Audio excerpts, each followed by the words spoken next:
Magandang araw po sa inyo. Ako si Dexter at ako yung makakasama sa pamamasyal natin dito sa aming ilog. Ang ilog na ito na ating binabaybay ay ang aming Umagol River at ito po isang natural na ilog dito sa Bagat Bataan. Ang ilog po na to ay kung saan din nagtatagpo ang freshwater at saltwater.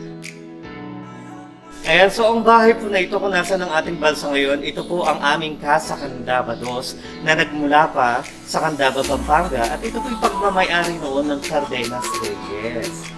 At ang bahay po na ito ngayon, kung inyong mapapansin, ay may bukas na labusan dito sa ilalim.